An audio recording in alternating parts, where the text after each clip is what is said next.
Welcome, everyone, to another edition of the Federalist Radio Hour. I'm Emily Jashinsky, Culture Editor here at The Federalist. As always, you can email the show at radio@thefederalist.com. Our guest today is Marshall Kosloff. He is the host of the Realignment podcast, which you can get wherever podcasts are sold, and I highly recommend it. They have an episode coming out on Monday with Eric Weinstein. Marshall, thanks so much for joining us. Yeah, thanks for having me, Emily. Absolutely. Marshall, why don't you start off, since this is your first time on the show, talking to us a little bit about your background, how you ended up in Washington, D.C.? Yeah, so I'm from Portland, Oregon, and right now Portland's super relevant politically, but 5 years ago it really wasn't. So if you're interested in politics on the West Coast, you basically have to come to DC. I spent a couple years sort of bumming around think tanks and all that sort of jazz. I worked for PBS on the reboot of Firing Line, which is a really cool experience, sort of trying to bring back what William F. Buckley did on TV 40, 50 years ago, which was a cool experience.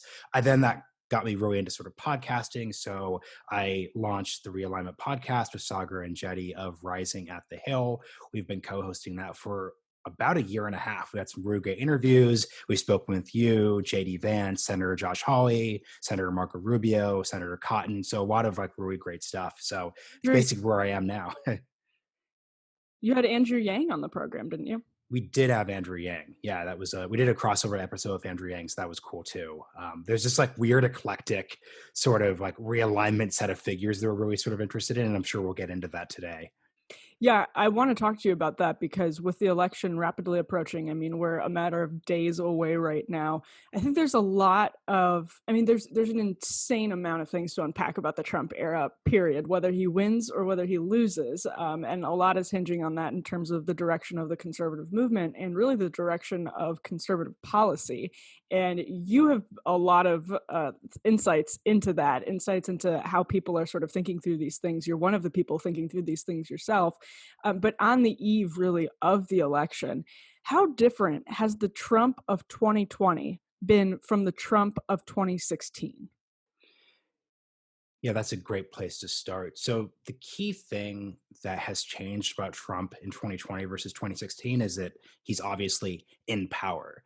The strongest argument that Trump had coming into 2015, 2016 was that he genuinely was different from the sort of DC establishment in the most literal senses of the term. So there's this parody version of the establishment, which doesn't really mean anything, but in the sense that this is the person who was not actually in the DC power structure, who did have a different critique of the way policy was sort of meant. And this is sort of meant on a couple of different levels. One was immigration, there was trade, and then there are many ways where his willingness to sort of argue he was a different type of Republican, aka his saying that I would preserve Social Security.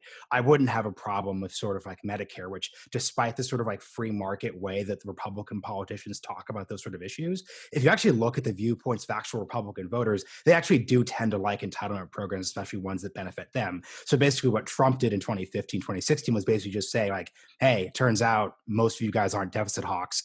I'm just going to lean into that and say we're going to do that fine.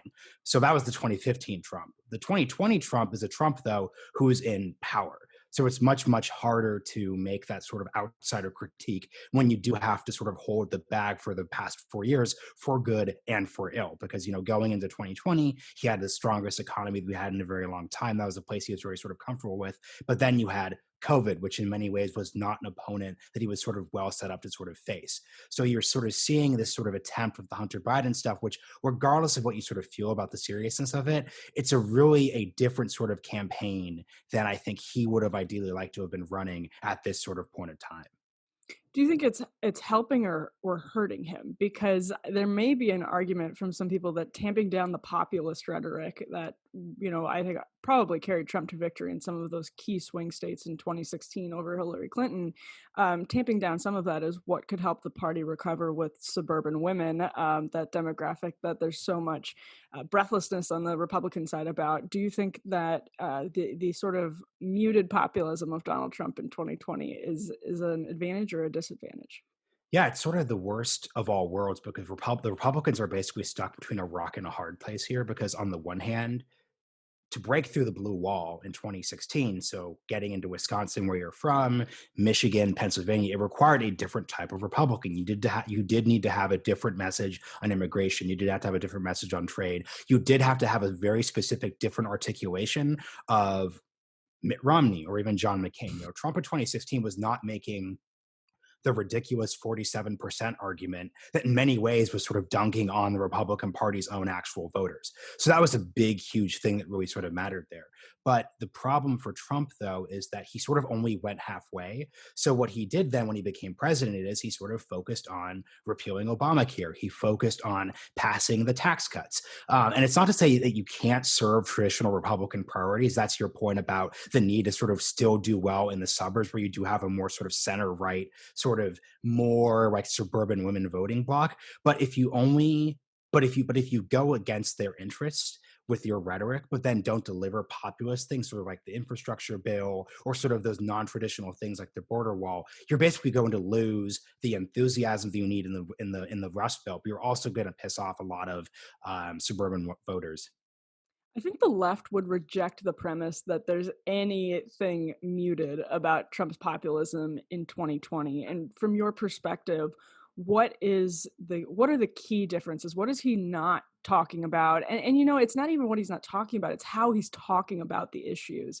What in your perspective are those differences between these two cycles? Yeah, so populism is interesting because no one really quite knows what populism is, but I think the best way to think about it is populism is rhetoric.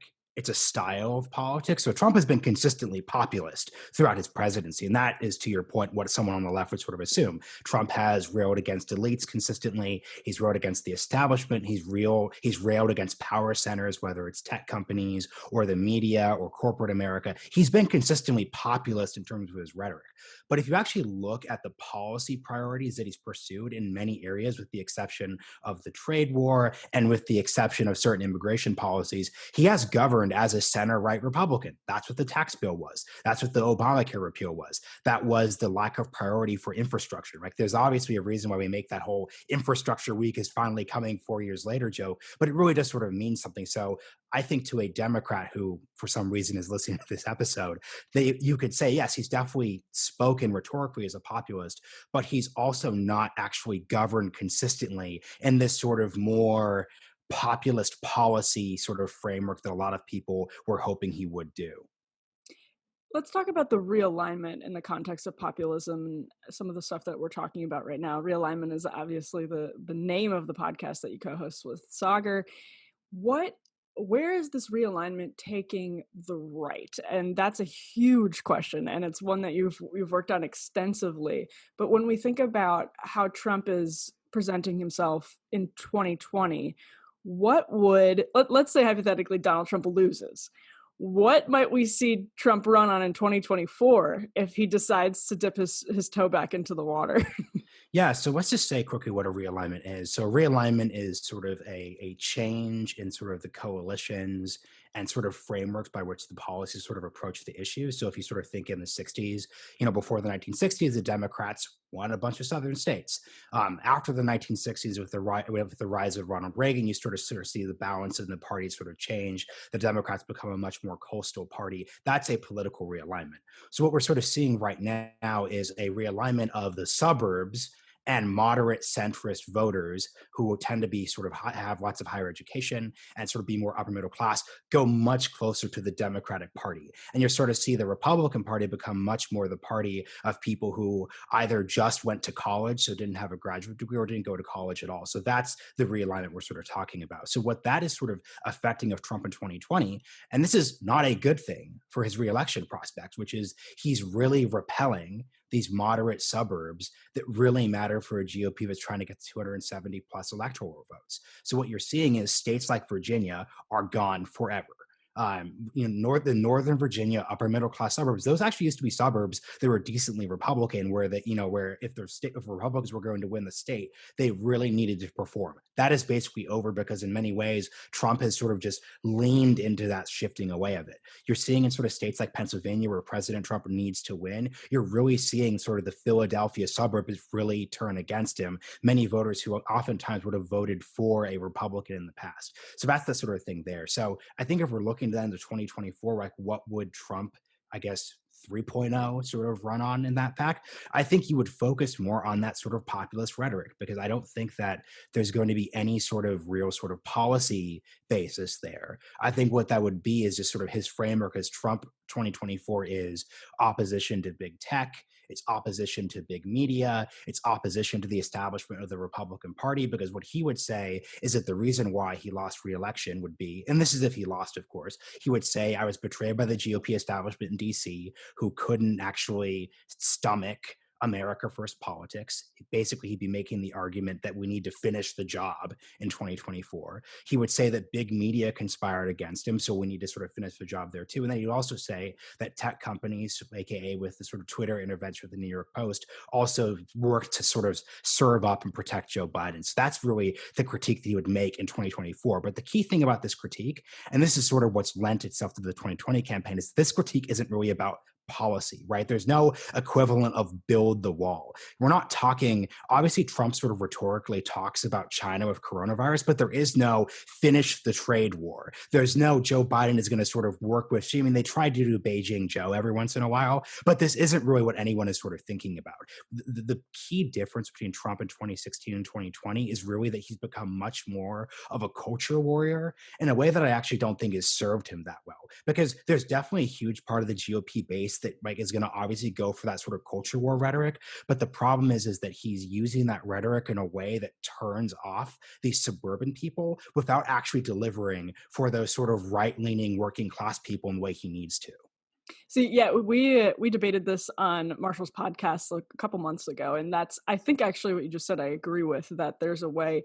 A lot of Never Trump people make the argument that that Trump branding himself as the champion of the populist culture war is making a lot of these issues toxic to the people that you want to persuade. So if it's like gender reassignments for 8-year-olds, do you really want Donald Trump to be your culture warrior? Do you really want the battle against that to be branded as a Trumpian battle? And I think that's a fair question to an extent, but it's also this catch-22. If it's like, if it's not Trump and if it's not the Trump era Republican Party, nobody's fighting it, right? Like the Republican Party never would have stood up and said that's ridiculous and run ads on it before. So it's a strange catch-22 that the culture war interested people find themselves in. Yeah, and that's actually really the problem here, which is that if there's a critique of Trump, it's that he is able to sort of start and enter these culture war fights and is very comfortable in them. But because of the way that he conducts himself as president with his rhetoric, he then makes those issues toxic. So the perfect example of this is immigration. There's a reason why the 2020 campaign is not coming down to an immigration debate. There's a reason why during the second presidential debate, where Joe Biden is very sort of averse to making specific policy commitments, he specifically says he's going to pursue comprehensive immigration reform and doesn't feel any sort of compunction about doing that. It's because under Trump's presidency, he is, for example, like the only sort of Republican candidate in 2016 who could actually win that would be an immigration restrictionist. But guess what? Immigration restriction has become a toxic issue. Immigration, like comprehensive immigration reform, is more popular than it's been in decades because Trump is sort of seen as that sort of person there. So this is the difficult point, to your point about where cultural conservatives sort of find themselves, which is that if you're someone who's sort of opposed to sort of like the status quo with the debate about how like trans people sort of function in society, Trump is definitely the Republican politician who's most likely to aggressively fight for your sort of priorities. But at the same time, he's almost certainly going to make those priorities, frankly, toxic to a huge amount of voters. And then, frankly, this is sort of the problem with the way the actual administration has worked. He's probably not going to actually accomplish your actual policy goals. We're not actually going to see any of these things sort of change on the local level. Well, and LGBT issues are an interesting one because Donald Trump himself is, he has been he's the most pro-LGBT president ever elected, meaning at the time of his election, he was the most pro-LGBT person. And we could actually revisit his exchanges with Caitlyn Jenner back, what was that? That must have been 2015. But I want to ask you, Marshall, not about Caitlyn Jenner, but about how the realignment is playing out in the electoral map. So with this few days to go, there have been polls out of Texas, for instance, that have Biden up by big margins. And, that's something that is not inconceivable, I would say 5 to 10 years from now, because of the shifting demographics of Texas and because of what's happening with the realignment in the suburbs. But how is that playing out right now in 2020? Do you think that some of these states are seriously in play for Democrats because of the Republicans' Trump era issues with suburban voters? Yeah, so the two good states to talk about are Texas and Georgia. I don't think there's any world where Trump actually loses Texas. But the thing that's so fascinating about the way you were talking about this is you're talking about sort of changing demographics, and you're also referring to suburban voters. And I think this is the dynamic that Republican politicians and people, regardless of whether they're populist or sort of establishment, really sort of undercounted.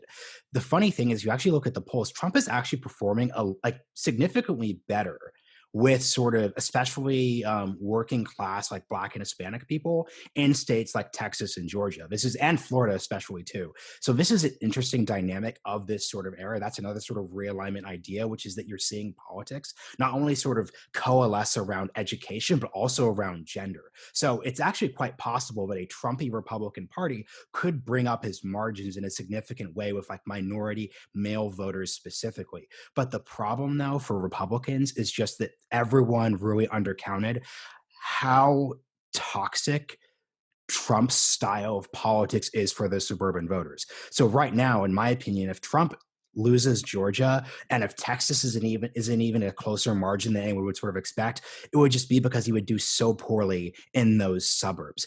And this is really sort of the problem. It's so difficult, which is that if you're looking at sort of his policy priorities, if you're looking at look, like those suburban voters in a normal presidency would probably love the Tax Cuts and Jobs Act in 2017. That's exactly the sort of like center right, like soccer mom sort of policy that you'd sort of do. Like that's definitely what people like Nikki Haley will run under in 2024 when they're trying to appeal to those suburban voters. So you're just sort of seeing that Trump in many ways went sort of for this mushy strategy of delivering for those voters, but at the same time losing them with the style of politics that he sort of engaged with.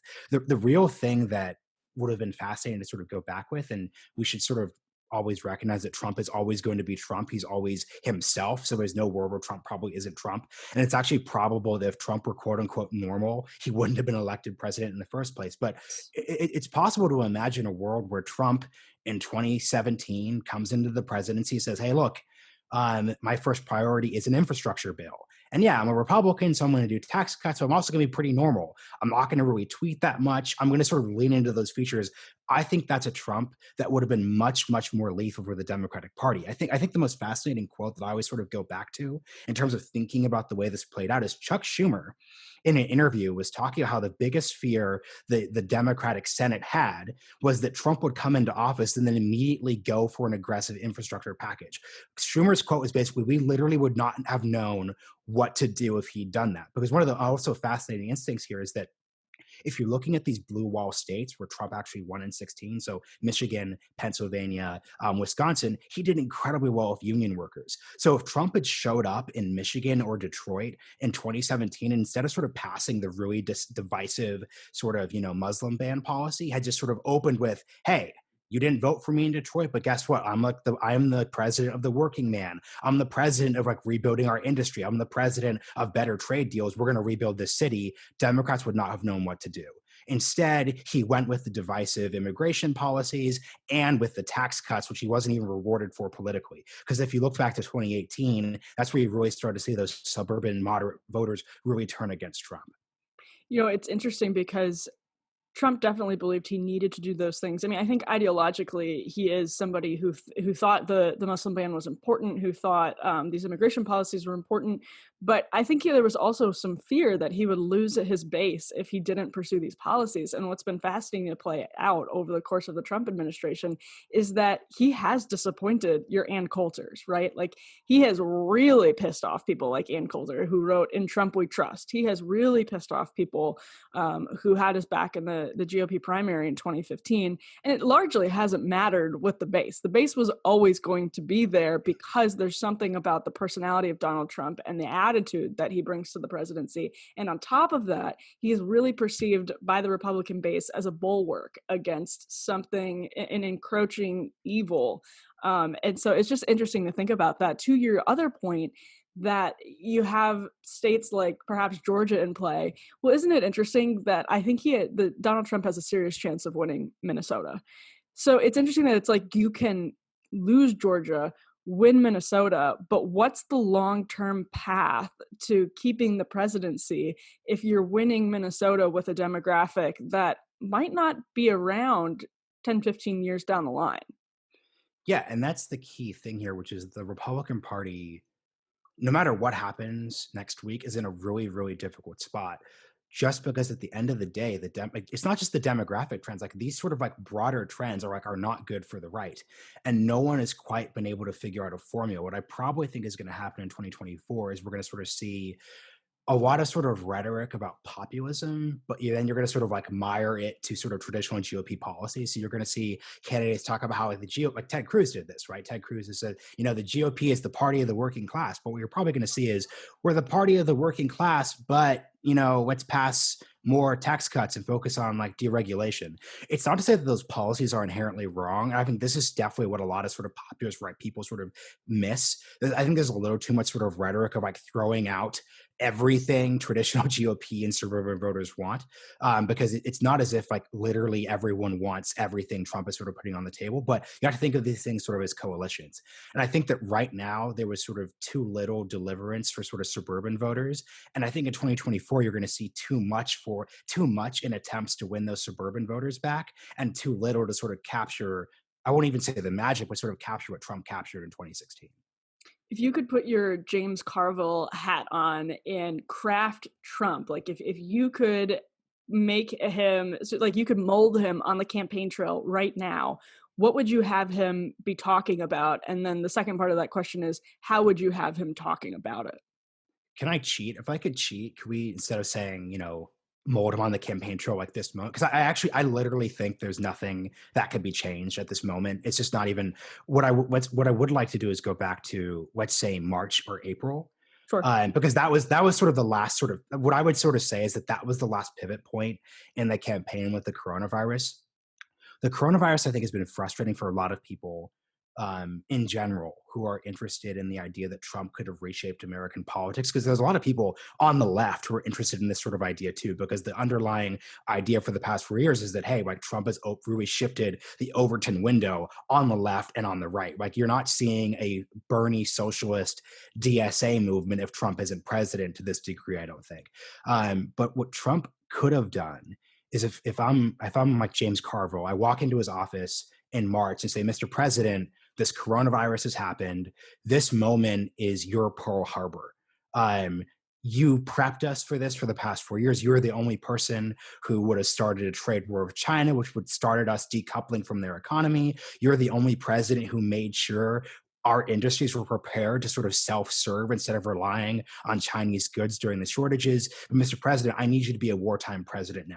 You're no longer a president who is just sort of fighting, the internecine battles with, Nancy Pelosi. Like you are literally like you are FDR now. And if you, Mr. President, you are FDR, people will recognize this as a war and they will basically forgive anything that happens during the coronavirus. In the sense that like for example, FDR did not suffer for the fact that there were horrific losses in 1942 after World War II started, because once again, he's a wartime president. People rally behind the flag. That's a real idea. And if President Trump had simply just said, for the past 3 years, I've worked hard to build the greatest economy this country has ever seen, wages, I've delivered for the base, I'm working for the wall despite the opposition in Congress, I'm fighting the media, you're doing all these things that your base sort of wanted.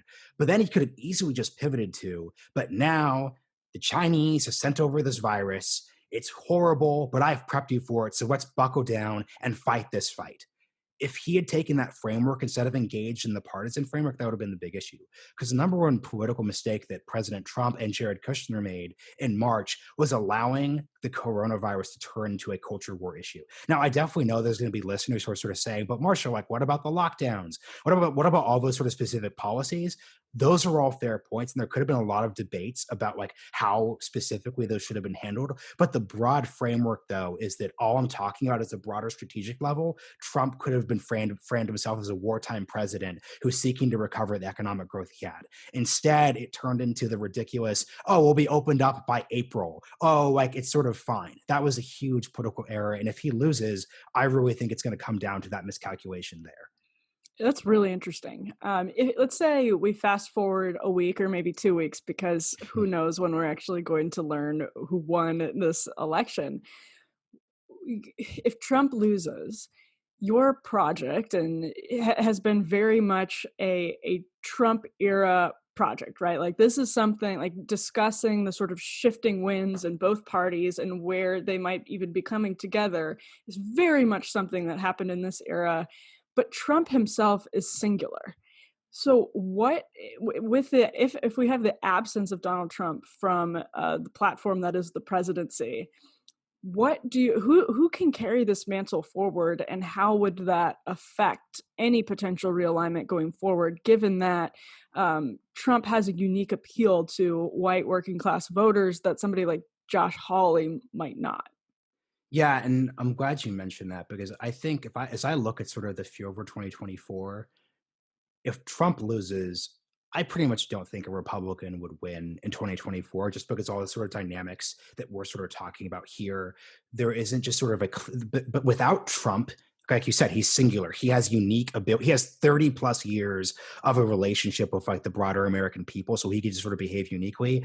I don't think there's a single Republican candidate right now in 2024 who is going to be able to bridge the gap between the need to break through the blue wall of unconventional politics, but also make those suburban voters happy. That's just a problem that I don't think someone's going to be able to solve. So my sort of bet is that, especially considering how broken DC is, I think whoever is going to solve this problem for the right is going to have to be someone who comes from outside the political system or isn't sort of operating in day-to-day politics right now. Because the number one problem that I think happens when you sort of come to DC, or even if you're a governor engaging in national politics, is that you just get thrown into the current system. And Trump's biggest ability was his ability to just operate entirely outside of that system. He didn't have to take Senate votes. He didn't have to go on CNN or Fox News to sort of talk about these things. He didn't have to engage in the culture war unless it was on his terms. And that's sort of the key feature. And I think the problem is right now is that the second that you are a Republican politician, you're having to talk about trans issues in schools. And I think that under the current sort of circumstance, that's not a circumstance which is going to help you with suburban voters. I think if you look at sort of like the nationalization of our politics, there's just no way that operating in the system is really going to sort of help you. And then to the other broader point, like you're also going to sort of want to, if we're to sort of define what the Republican Party's project is going to be in 2020, leading after 2020, it's going to sort of try to claw us back to what was sort of happening in 2015. On a sort of different note, I'm glad you sort of referred to sort of like the bipartisan nature of the realignment project, because that's sort of been something that I didn't really realize until we got deeper into this, because what's been fascinating for me is the Democratic Party is realigning just as much. So the Democratic Party is now increasingly, like we talked about, much, much more suburban than it was before. But that actually has huge implications. That has huge implications for democratic socialists. It's really funny because the realignment has a lot of like listeners with co-listeners with Sagar's show Rising. So we actually have a decent left audience. So I'll go on a couple of these radio shows with left-leaning democratic socialists, and they'll talk about, oh, like the Democratic National Committee stole the election from us, and we were supposed to. It's like, no, you weren't. You know, like actually Joe Biden is actually a pretty good reflection of what the vast majority of Democrats sort of are right now. And so that's why the Democrats are in a totally different position than the Republicans. Because if you were to sort of like look at both parties, the issue with the Republican Party, and this is what Trump exploited in 2015, is that the Republican establishment did not actually reflect what the base of the party actually wanted. The Republican base did not want Jeb. They did not want dynasties. They did not want comprehensive immigration reform. They did not want the status quo. If you look at Democrats, they actually pretty much do. And this isn't even dunking. Like, I'm not in the business of judging people's wants, right? I really hate people who say like, oh, false consciousness. Actually, Democrats should. No, like people, I trust, you know what you want. I know what I want. I think suburban voters know that they know what they want too. Why would a suburban Democratic Party vote for Bernie Sanders?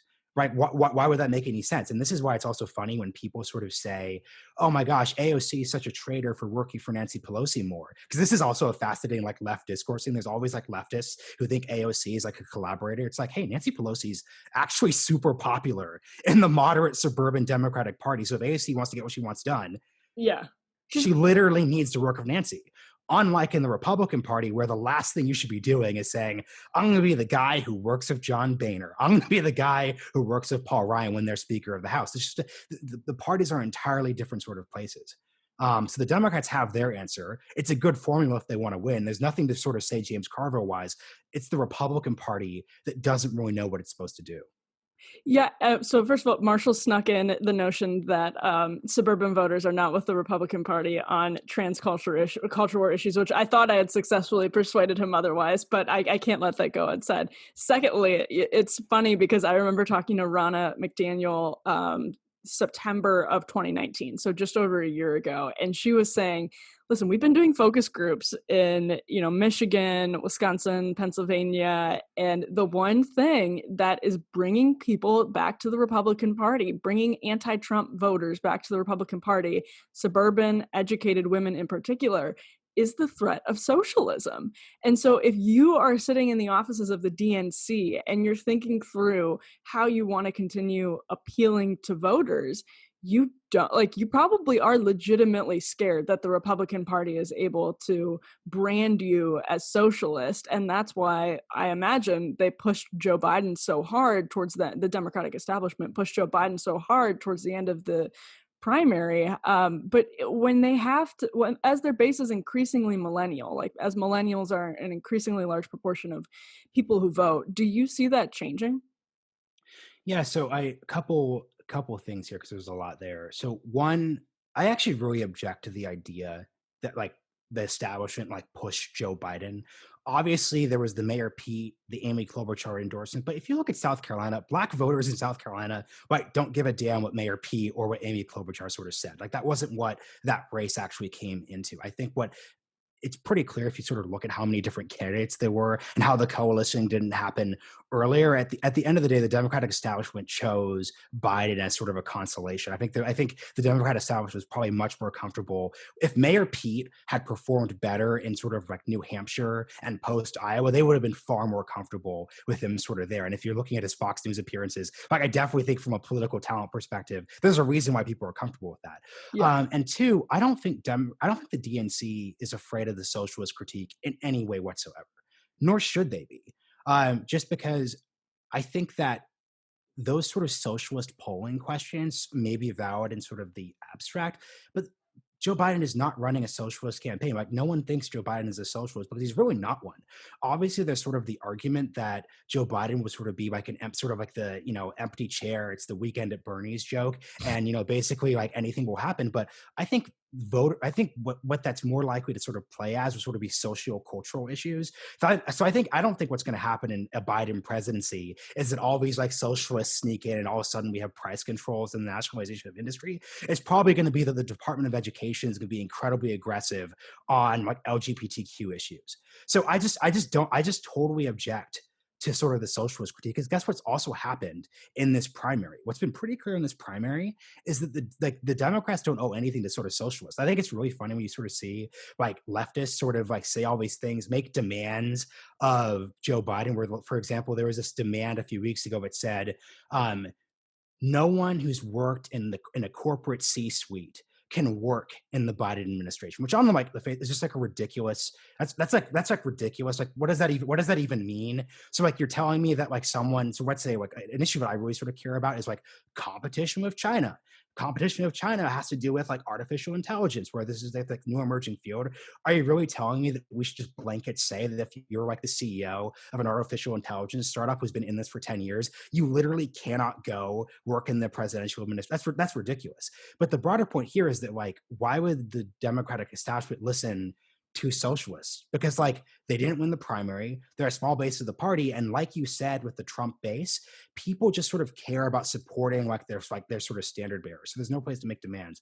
And sort of the final thing I'll say here actually, there's two things here. The other thing you were talking about were the Gen Z voters. Yeah, I think the Gen Z and like late stage millennials like myself and like you and I are going to be sort of interesting because right now everyone's very sort of, I don't want to even say sort of like anti-capitalism because if you sort of like look at the like actuality, I don't think that's actually true. Like, so for example, a lot of voters, I think operationally, if you sort of look at Joe Biden's commitment not to increase taxes on people who make less than $400,000 a year, which guess what is like a huge sort of sop to the middle class.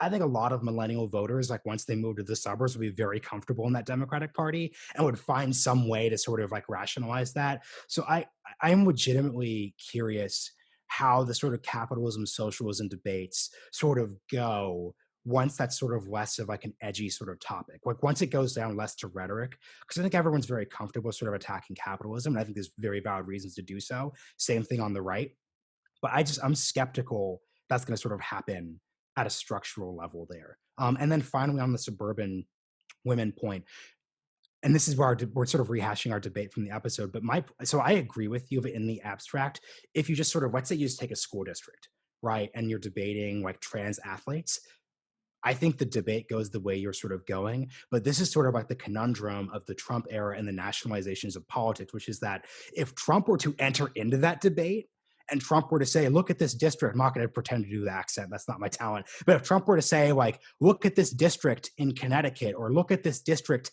in like upper middle class Georgia. I'm from an upper middle class town in the suburbs of Oregon. Let's say there was like a contentious like debate about trans athletes in school. If Trump entered that debate, I guarantee you, basically the center left to left would win that fight. Just because like this is the issue, is just sort of toxicity, which is the second you make culture, and this is the lesson of the past 20 years. The second you make a cultural issue a national issue, it's basically over. Just because you look at sort of the power that the center left to left holds over like popular culture and the media and entertainment, as is just sort of where I see it go. That's a really interesting point about local versus national. And I want to ask actually, thinking about all of this, tech, so in my opinion, and I don't know if you share this opinion, tech is the next frontier in politics that's going to define both parties because I think there is a very it's beyond populism. I mean, this is like there's just a really strong appetite among the American public. It's so widespread um, to rein in these tech companies. But I'm curious how you think that plays out, perhaps in a Biden administration, because nobody takes money from Silicon Valley like the Democratic Party. And Silicon Valley knows exactly what they're doing, showering the Democratic Party, and particularly some of these coastal members. You brought up Nancy Pelosi. I'm sure she takes a good chunk of change from those companies. How do you think tech reform would play out in a Biden administration? It's really funny. I'm glad you keep saying a lot of things I really love here. I want to push back on one key thing. I don't think, and maybe you weren't implying this, but you were sort of suggesting that like Silicon Valley was putting money into Joe Biden because that's going to sort of result in a more favorable outcome. I think that's actually because like Silicon Valley is like upper middle class and democratic. So like, and then there's a reason. If you actually, it's actually really funny if you look at polling in Silicon Valley, like Elizabeth Warren is one of the most popular candidates when at the same time, like she is very aggressive sort of towards these firms. So I think what's so fascinating, and this is why the culture wars are actually like a huge problem if you want to get anything done, which is that the culture wars just so dominate everything that I think if you actually look at those sort of like tech workers, they were choosing culture war democratic politics over their own sort of material interests. So that's just sort of the key thing. I don't think I think Silicon Valley probably cares more about Trump's like appointment of Amy Coney Barrett and Brett Kavanaugh than they actually care about like the specific like DC like policy party. Like and once again, this is like we should all be frustrated by that reality because it actually means that like, and once again, I hate when people say the culture wars don't matter. They do actually matter. But it just means that by bucketing all of our politics in that context, it means that we can't talk about anything else. But part two, I also push back against the idea that there's this sort of like bipartisan push against tech companies. Because I think if you listen to that characterization, it leads to a lot of sort of conceptual mistakes. So it's not that like the left and the right aren't really ticked off against tech companies. That's definitely true. But their critiques are so fundamentally different that the second that either side starts to gain victory in their critique, the other side will inevitably become more pro tech. So, for example, if you look at what the Biden administration is going to do for the tech companies, their critiques of things like Section 230 and the way that Twitter is run is that they don't moderate enough. The critique isn't that the critique Yeah. really, and this is the thing that's interesting. There's obviously a lot of very serious people on the left, Zephyr Teachout, like Matt Stoller, Tim Wu. I've had Zephyr and Matt on my podcast who deeply hate the power that tech companies have. And those are the people who I think that's the sort of most like in common with the sort of the right critique, which is that these platforms have power. But if you actually look at what the center left is actually saying, the center left that controls the Democratic Party doesn't want to break up Google. Like voters don't actually care that the Facebook Instagram acquisition was allowed to go through, and upon reflection, it probably shouldn't have, given the sort of power in the space they now sort of hold. I don't think center-left voters actually care that Facebook and Google have basically squeezed local news publishers out of the advertising business. No one actually cares about that. What they care about is, wow, Mark Zuckerberg doesn't attack misinformation, disinformation enough. Mark Zuckerberg gives platforms for racists. Jack Dorsey isn't aggressive enough. If actually, it was so fascinating to watch the sort of New York Post kerfuffle from both a left and a right sort of perspective, because if you look at the way sort of like center left people were talking about the issues, for example, Kara Swisher at the New York Times and the Pivot podcast, everyone would say like, look, obviously like Twitter, no one defended the way Twitter did this, right? Like obviously that was blatantly incompetent and no one defended that part. But the left is like, but yeah, like the direction that they were moving was sort of the correct direction, because they're saying like they misfired, but we're glad that Jack is taking his responsibility as someone who's moderating these platforms very seriously. They also say we're super happy that Jack is like cracking down on QAnon. That's how the left sort of frames it. The right's framing is, wait, like this moderation and bias is bad. If you actually look at what most, and this is why I'm really skeptical of antitrust efforts on the right, because if you actually look at what most people on the right are actually saying, they're not actually that concerned with the idea of bigness and power, right? It's really just that they care about its effects in this very sort of specific area.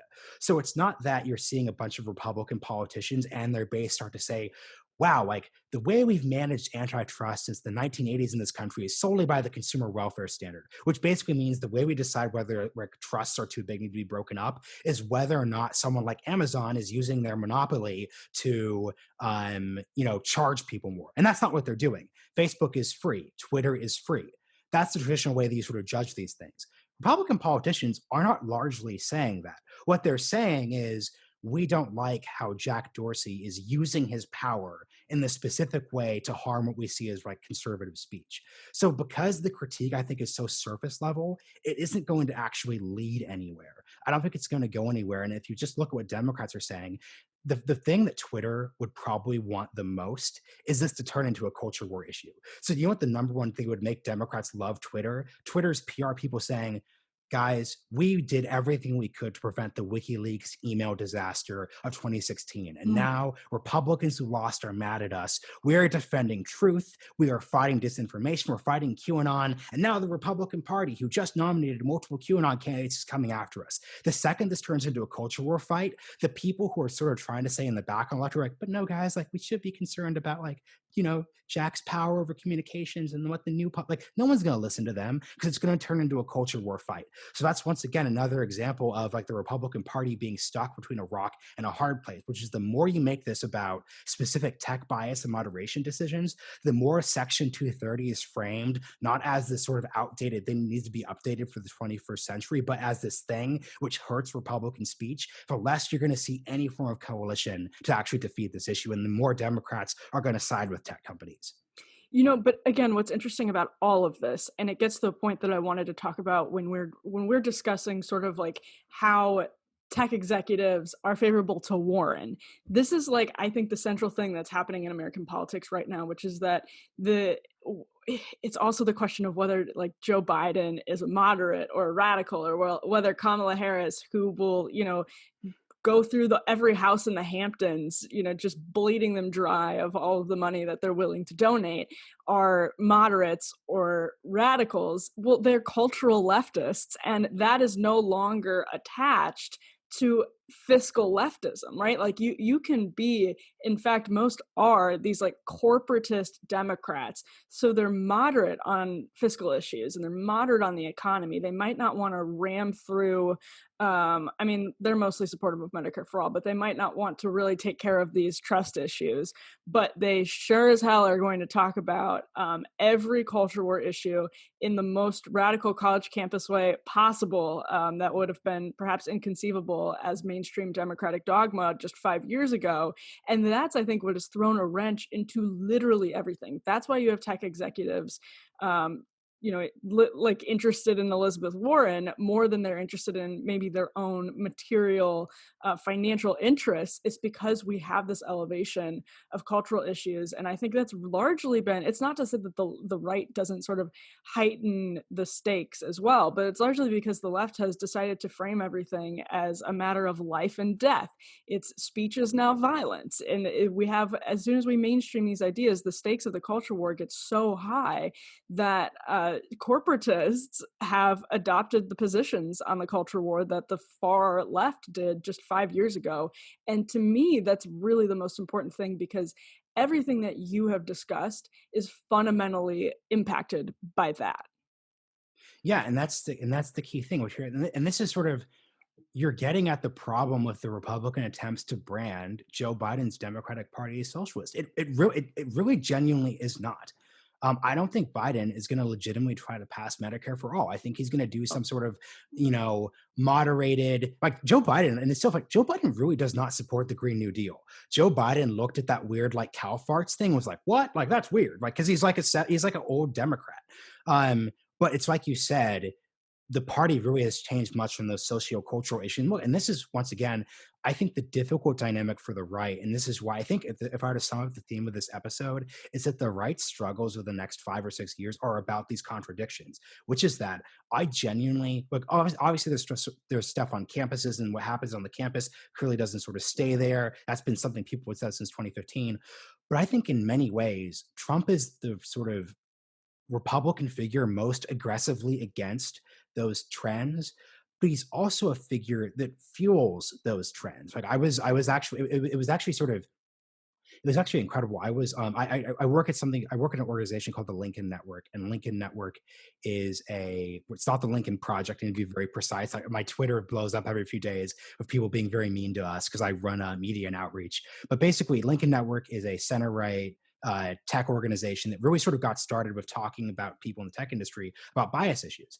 And we were recently talking with some high up people at top tech firms, so like not right, but like actually like at all the companies you could sort of guess, who are on the center right. And what they sort of talk about is they're like, look, like up until late 2016, it was actually pretty chill to be conservative. Like obviously there were sort of like left versions of microaggressions. There were sort of like microaggressions are actually a real, like we could dunk on the left, but they actually are a real thing. But it was largely something that happened there. But the second that you had the travel ban, the second that you had Charlottesville happen, that's when things really sort of changed. And I know a lot of listeners are going to think that, President Trump like didn't endorse white supremacy, didn't like say that the good people on both sides think was sort of misquoted. But the key thing is that for at least the sort of like center left corporatist people, there was enough ambiguity here that sort of brought the hammer down. So there's this dynamic where Trump is both the figure that the right appoints as their paladin to defend them,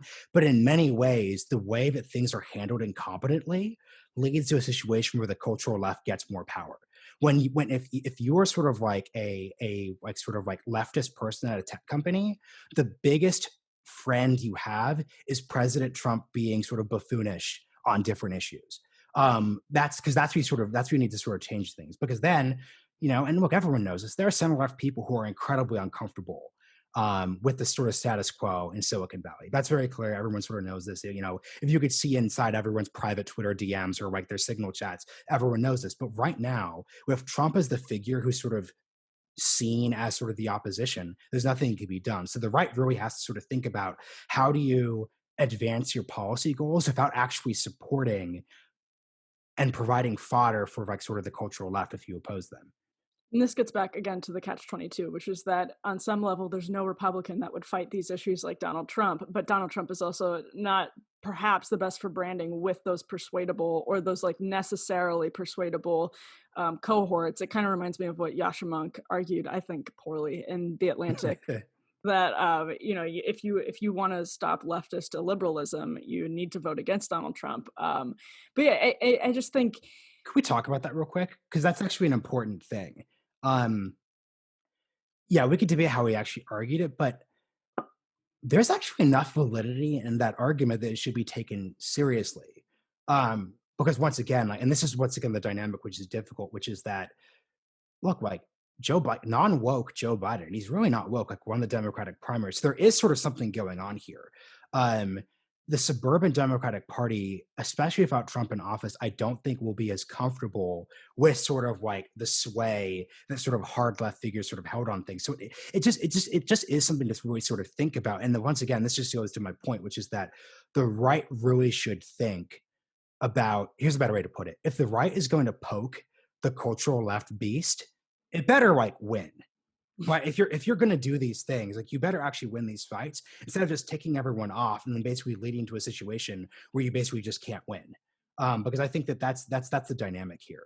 But I do think on the right, and I think I probably agree with this, it feels sort of like a last stand. And it's interesting to me that, like, I think it's very reasonable. And I am tempted to agree with you that, like, it's sad that some of these critical policy battles about, like, tech in particular, and there's so, like, what I guess I was trying to get at earlier is that this new frontier in terms of political battles over tech doesn't have to be partisan, because a lot of it is about how you have these, like, we don't talk enough about the chemical addictions that they're knowingly like foisting upon the public by purposefully designing their devices and their software to plan our dopamine, right, reactors and all of that. And that's something that's really important. And it's not necessarily partisan. There's no clear partisan alignment on that. But it's interesting that there's sort of like, you are it's sort of like a begrudging acceptance that some of these policy battles are secondary to the culture war battles. On my side, I think, the culture war battles are essential to get to a point where we can even have conversations, fair, reasonable, decent conversations about any of those policy questions. Because if the cultural left continues to dominate all of our institutions, we will be at a point 5 to 10 years from now where that monopoly, that sort of ideological monopoly, is impossible to break. And there's no way that people can have honest conversations on major platforms, in a way that's going to be productive, to solving these problems. And so I guess it's just interesting that I feel like we're coming at this almost from the opposite, but to the same ends, that like you sort of have this begrudging acceptance of the culture war. And I'm just like, very much, we need to embrace the culture war. We need to fight it, because if we don't, we won't be able to fight the policy battles. Yeah, and I think my big disagreement with you is just that I object to the idea on either side. I object to the idea of like last stands as like a Mm. framework because they lead to very unproductive thinking. Not that you're not being productive. It's not an accusation, but I don't think it. No, I won't be a coward. It is an accusation. Yeah. It if you think, I mean, this is when I on the podcast when I've talked to people like Brett Weinstein, Douglas Murray, for example, about these cultural war issues, and they talk about the radicalization of American politics. I'm like, I don't know, man. The 60s were insane.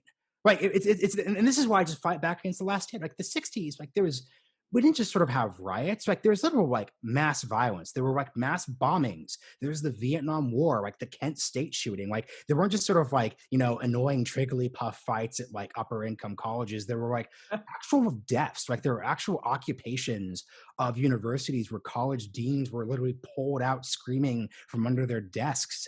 I just don't see the case for making that this is existential. I think American politics in the 60s, with the backdrop of the Vietnam War, the civil rights movement, the what is it? The Great Society programs, that not felt right because we're way younger than that. But what you read about it, that feels existential. But I just can't look at the current debates and think this is existential. I don't think that leads to someone productive, because it also just makes you forget that, wait a second, you know despite how existential things were in 1968, the Democratic National Convention in 1968, like as we read about, it was crazy. But 4 years later, Richard Nixon utterly dominated American politics because things sort of changed. And then guess what? 2 years after that, Watergate, Jimmy Carter. But then another 6 years after that, Ronald Reagan. And in 1984, he wins 49 states. So my point is just that I do not see how you could look at American history, point out that we've had far worse times. I mean, during like Hoover and FDR and like the fights with the bonus army, like literal violence between Army World War I veterans and like the military, Douglas MacArthur storming Anacostia and fighting soldiers in street battles. I don't see how you could look at like the silly like Antifa crap. I'm from Portland. Obviously, like Antifa like isn't good, but it's cosplaying. It's silly. Except in like obviously the case where someone was like literally killed. But like in the 60s, you had hundreds of people getting killed. Look at the LA Watts in the Watts riots, like after like Rodney King. Think of the roof Koreans, like literally shooting people with assault weapons who were trying to loot their stores. I just don't see how you could look at this. I think this is the last stand moment.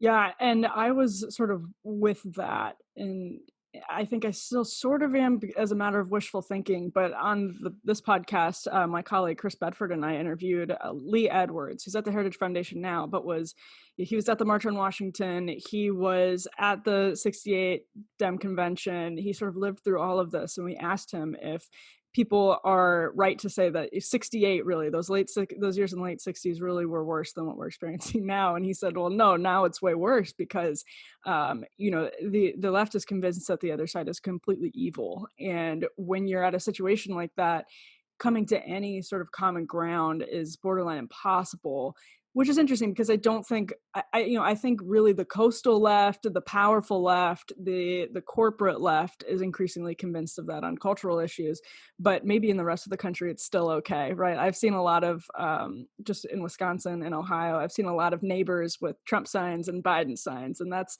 it's sort of corny, but for some reason that's really sort of warmed my heart this cycle.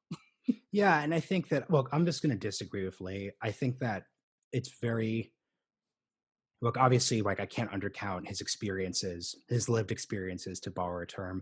But I just don't think he's being accurate with his assessment. I think the people who got shot at the Kent State shooting, I guarantee you they hated Richard Nixon. People who were getting drafted to fight in the Vietnam War. Supporters. What? But did they hate the Nixon voters? Yeah, almost certainly. Almost certainly. Almost certainly. And look, like this is just what hyperpartisanship is, which is that I think, look, the next 10 years are going to be absolute garbage in American politics, right? Like if you have any big ambitious, like this is not the decade that we go to Mars. Frankly, like this is maybe it is, but like I mean at a metaphorical level, right? Like this is not the decade that we're going to rebuild American infrastructure. This is not the decade. This is going to be a lost decade for this country because of all these sort of issues. But I just can't see how you could look back at the 1850s, another lost decade that like there's no way that the 2020s are going to end in a civil war that kills millions of Americans. This is not true. I do not see how you could sort of look at, and for example, this is why the realignment matters. Eventually, the Republican Party is going to find a way to win more minority voters, especially in sort of like those Black and Latino communities. Trump is sort of getting started. People sort of like work to systematize it. That will change the dynamic. It will be much harder to have culture war fights once the racial dynamic in this country changes, because sort of like the idea, like for example, look at Texas, like, like Greg Abbott, governor of Texas, wins a lot of Hispanic voters because after 2 or 3 generations, Hispanic voters tend to vote much more like Anglo people. So the dynamics just sort of change. And it's just the reality that all of us have to sort of accord ourselves to is that just as the period of 1964 to 1970 was just a like horrible, horrible, horrible period, I think that's going to be what's true of the 2020s. And I think if you sort of look at things, if you look at that short term, you should conclude it's going to be terrible.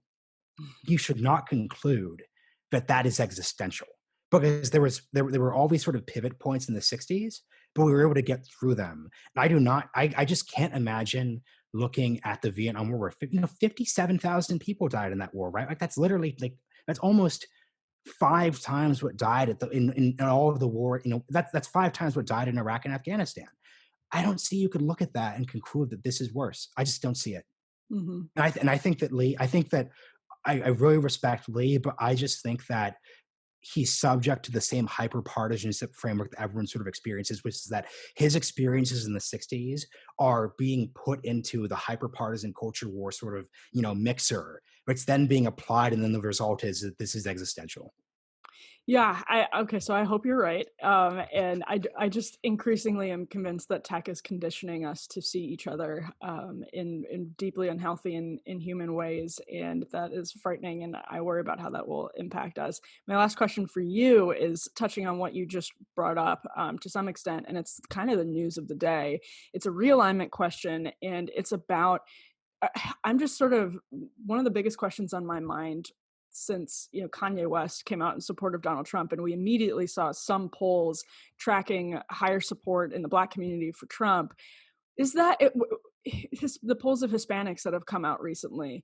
Do you think there's any chance that the Republican Party is seriously making inroads in the Trump presidency with Black men, with Hispanic men? And do you think it's durable? Do you think that's something that would outlast Trump if you think it's real to begin with? Because there's been this like spurt of rappers over the past week. Lil Wayne, Lil Pump with a very, very emphatic endorsement of Donald Trump. What do you think this means, and do you think it's durable? Yeah, so I want to do two things here. I want to respond to your point about like tech tearing us apart real quick, with another sort of, and then I'll answer this question, and then with another sort of historical point, which is that look, when the printing press came out in the 1500s, the dissemination of information like led to the Reformation, and that literally led to the 30 Years' War, where in countries like then Germany, like a fifth of the population died. Horrible, horrible, horrible, horrible, because people did not know how to handle the reality of like a printing press where information was democratized. Education. I Yeah. think we're at the same place with tech. Now, I'm not saying that doesn't mean we don't. I'm not being a libertarian saying that means we just let tech handle itself. No, what I'm saying is what's happened with tech over the past 5 years is that we have not known how to handle this new technology.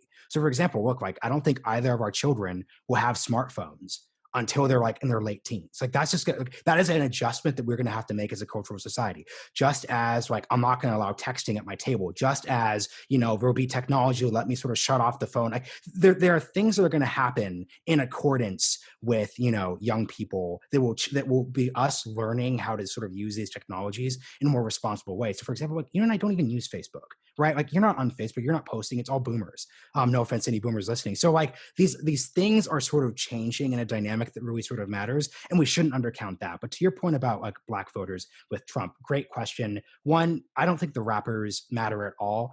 The thing that's really fascinating about Trump is that Trump has always had a weird relationship with like the Black entertainment community, because of how New York he is, like the specific way that he demonstrates his wealth. So there was this great book about Steve Bannon and Donald Trump called Devil's Bargain. It came out in 2017. And in the book, he talks about how like if you look back at 2000s like rap lyrics when like bling bling was the thing, every fifth like rap album like referenced Donald Trump, because like Donald Trump, he's on The Apprentice, he's this big thing. He is a unique person, and I think what's happening with a lot of the rappers and just famous people in general is that they really like Trump's aesthetic, which is actually divorced from his politics. I think the reality of our politics right now is that everyone basically hates buttoned up, U.S. senator with their red tie that corresponds with their blue tie and their fake handshake and their, well, it was an interesting question, Emily, but I have to ask what the American people at their kitchen table think. One of the best parts of Trump's debate with Biden is when he said, Joe, you're doing that fake kitchen table talk. Everyone hates that. That was one of the few moments in the debates where he sort of got at the what I won't call it magic, but it got at what he was saying in 2015, which is Joe Biden, you're a traditional politician who has these boring anecdotes that no one even believes in anymore. So that's why the rappers like him, right? The rappers are not doing this for Mitt Romney. They're not doing this for Josh Hawley. We're not doing this for certainly not doing it for Ted Cruz, for good or for ill. That's just not happening. So two, I think what this comes down to is like, is this sort of thing permanent?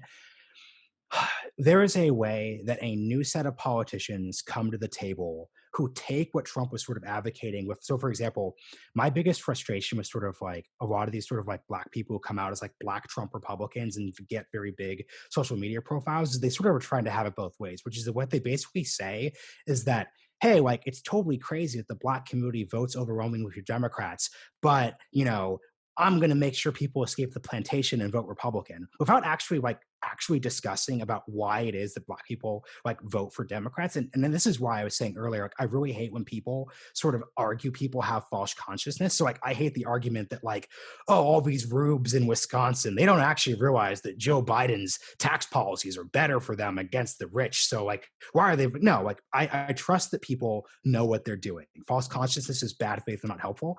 Look, Black people vote for Democrats because, like, if you actually look at their policy positions, like, they're more democratic, right? So, like, the Black community is more socially conservative than, like, the average sort of Democrat is. But guess what? Like, Black people tend to prioritize, like, economic issues higher than cultural issues. And the Black community has a different relationship with the Black church than the evangelical community has with the evangelical church. So it's much less political in the sort of same way. And then part two, like, guess what? Like Black people like don't care about the idea of federalism, right? So like when Ronald Reagan, I think of like this isn't attacking federalism, but think of when Ronald Reagan's like, you know, the last word that like a American wants to hear is I'm like, I'm from the government, I'm here to help. You know what? Like if you're a Black person in the South from like, you know, like in the 1960s, like actually it sounds pretty great, right? Like if you're living in the Jim Crow South and like Bobby Kennedy's like Justice Department is showing up to make sure your kid could actually go attend the University of Mississippi, you're like, hey, federal government sounds awesome. There are all these like really legitimate reasons why someone would not want the federal government to show up that are not racist or totally legitimate, but like those reasons have nothing to do with like the Black community's experience after the Civil War. So like it's not shocking that people sort of show up with like the Heritage Foundation playbook and the Black community is like, hey, like we don't really sort of care. That's why Trump presents an interesting opportunity because the version of Trump who shows up in Detroit in 2017 and says, hey, the Democratic Party failed to rebuild your city. I'm culturally conservative, but I actually want a government that could deliver you your services. We're not going to sort of show up with like meal plans like Michelle Obama. We're not going to sort of show up and dictate these things, but we are going to provide support so your community can rebuild itself and fight against sort of deindustrialization. That would actually change the Democratic Party's position. And that's just and that articulation I just gave is very, very popular with Black men and Hispanic men. Black and Hispanic men, especially young ones, are not into the social justice warrior stuff. They're not into that sort of stuff, but it has to be sort of framed differently. And this is why sort of when you see Republican like Black people sort of basically say to boomer conservatives, hey, like you could have everything you care the most about. So you could be sort of right on economics, right on social issues, basically a Ronald Reagan redux. Like, don't think that that's going to appeal to the Black community. So this is why, to my longer answer, I just don't think that this trend by the current players in the field is going to be acted out in the right way because you really need Trump's unique relationship to minority communities, especially with male minority members, to sort of elevate those sort of distinction in a way that sort of matters. And you need someone who just doesn't care about serving the basically traditional conservative like donor class the way that like Trump would have no problem doing the infrastructure thing I just articulated because he doesn't care about debt. He doesn't care about the deficit. If you're Ted Cruz, like you're trying to be more working class and populist, but like you do have in the back of the mind that the Heritage Foundation's donor list and it's like massive amount of sentinels like really are your base. So you can't just say like, hey, like I'm going to support a huge spending plan. That's the sort of contradiction that I do not think that anyone on the table right now in our system could do it. Now, I definitely think there are people who, you know, like once again, like Joe Rogan is not like he's not a Republican. He's not on the left. I don't like when Joe says he's like because he's not like he's in this weird sort of alt center group. Mhm. I could definitely see a world where there could be a like outside the media sort of like I think Tucker could probably do it in an interesting way because he wouldn't care either. That's what I said. I think Tucker Carlson is probably the only person in the sort of playing field today who could dive through those contradictions and just not care. But Mhm. I just don't see anyone else who's sort of able to do that. That's really interesting. Do you think come Tuesday, Trump is going to put up surprising margins with Black men, Hispanic men?